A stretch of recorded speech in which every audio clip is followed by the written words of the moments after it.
Good morning. I'm not sure if the end of the semester snuck up on any of you, but it sure has on me. So this is actually our final class, week of classes, if you will. So this week we are kind of bringing it all together in creating an online portfolio of your information.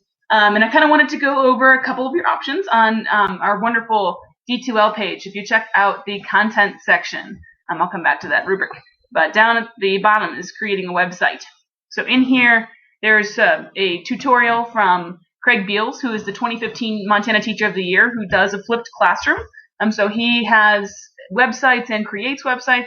And furthermore, he actually, in the training I did, gave us a video that you can certainly watch that is linked in that creating website. But if not, there are two others, WordPress Overview Part 1 and WordPress Overview Part 2, which should help you guys if you've never built a website before.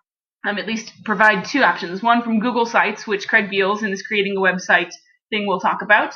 And the other, I'll just at least bring this up so you can kind of see what it is. So he kind of brings you through. Both of these are free, by the way. By no means do you feel you need to pay for anything.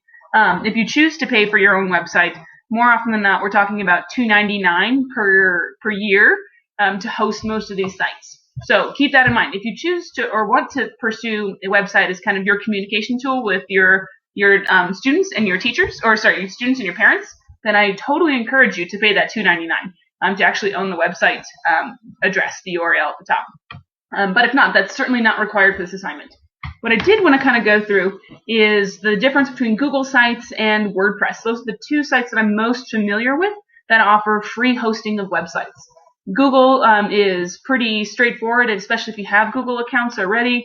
You can easily link to your Drive, so it's really user-friendly, but it's not all that pretty, which I know it kind of sounds ridiculous to be saying that, but WordPress enables you, if you can see the screen that I'm currently looking at, this took me about 5 to 10 minutes to put together. All I did was upload a picture that I took of this beautiful bird. If anyone knows birds, I'd love to know what he is. I assume he's a red tail, but I don't know. I just created this, because I would want to use a website for my students. So this is an About Me section, a For Parents section, and a For Students. That's how it would start, and I would likely end up adding a tab as time went on for, Classroom 1 or Biology or Chemistry or whichever class I was teaching that time around. But you certainly don't have to do that. If you kind of check out WordPress.com, when you go to create a website, it's pretty straightforward. You can have tons of different options, depending on what style you're going for.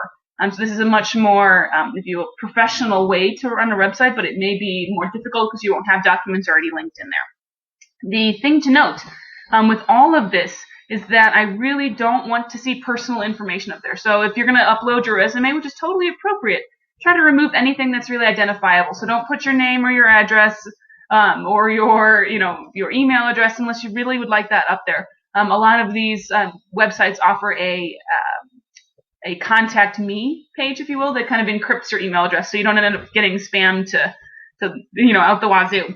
So the professional portfolio overview is in our course documents. This should kind of just go over all the required components of it. I'm totally open. Should you want to deviate from this structure, if you're really going to use it as your class, maybe you don't need the district application questions there at all. Maybe you shouldn't include a cover letter there. So it's totally up to you on how you'd like to do this, but please let me know prior to actually submitting it if you're going to change up the structure. And again, like I said, I totally encourage you to do that. The other thing to note is in this electronic portfolio rubric, this is the rubric that I'll be using to score these. We have our normal criteria of thoroughness, application, alignment, and organization, and conventions. The catch is this professional section. So if you've not created a website before, it would be a good thing to kind of even just touch base with me. I'm more than happy to do a Google Hangout with you or even just talk over the phone and we can walk through it together. But I shouldn't just see a basic Google site. I'd like to see that you've taken time to make it user-friendly, that you've taken time to link documents to it, and that it's not simply just all of this information online. If you've taken Tech Ed with Dr. Nick Lux, you probably know as well as I do that just putting out online doesn't mean they're actually integrating technology. Use it as a tool in order to really further your goals, whatever those goals may be. So in any case, feel free to drop me some emails this week. The final project, I believe, is due by, let's make sure of this before I say anything, in the Dropbox. And all you would need to do is submit a link. So the final is due December 11th. So we have a long time in order to do this. I will probably create a discussion forum. And my hope is that you kind of work together on this to kind of share some ideas or some issues that you're running into. So, but I understand that given this is a while before they are due, I will expect to see more than just a regular Google page. Great. Well, again, let me know if you have any questions, and have a great week.